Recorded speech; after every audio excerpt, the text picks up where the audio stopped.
काही चर्चा झाली ते तुम्ही ऐकून घ्यावी माझी विनंती. आपला महाराष्ट्र देशाचे दैवत छत्रपती शिवाजी महाराज. आपल्याला असे वाटते की ही लढाई सुरू करण्यासाठी छत्रपती शिवाजी महाराजांनी प्रयत्न केले असेल, पण असं नाही. आपण जर देशाचे पाणी पलटले तर आपल्याला असं लक्षात येईल की त्यांचे वडील छत्रपती शहाजीराजे भोसले यांनी या लढाई सुरुवात केली.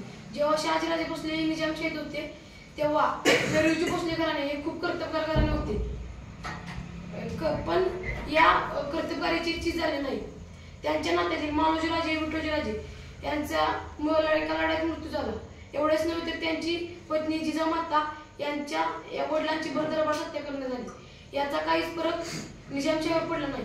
हे सर्व विचार घेता जिजाऊंनी व शहाजीराजांनी असं ठरवले की जरी आपण याची गुलाम केली असली तरी आपल्या मुलास असे मूज करून द्यायचे नाही. जिजामातांनी आई तुळजाभवानीकडे असे मागणी केली की हे माते, मला असा पुत्र दे की जो या रयतेचे रक्षण करेल व सर्वांची काळजी घेईल. 19 फेब्रुवारी 1630 रोजी त्यांना पुत्र झालं. त्याचे नाव छत्रपती शिवाजी ठेवण्यात आले. शिवाजी महाराजांना वयाच्या 13व्या वर्षी पुणे येथे त्यांची रवानगी करण्यात आली. एखाद्या बालतेचे आधी सविस्तर तसे शिवरायाने त्यांचे बालपण आठवले. वयाच्या 16 वर्षी त्यांनी तोरणा किल्ला जिंकला. वयात ते लहान असतानाच त्यांना जिजाऊ श्रीकृष्णाच्या गोष्टी, महाभारताच्या गोष्टी सांगत, एखाद्या छावणीत जर आपण अडकलो तर तिथून सुखरूपणे बाहेर कसे पडावे हे सांगत.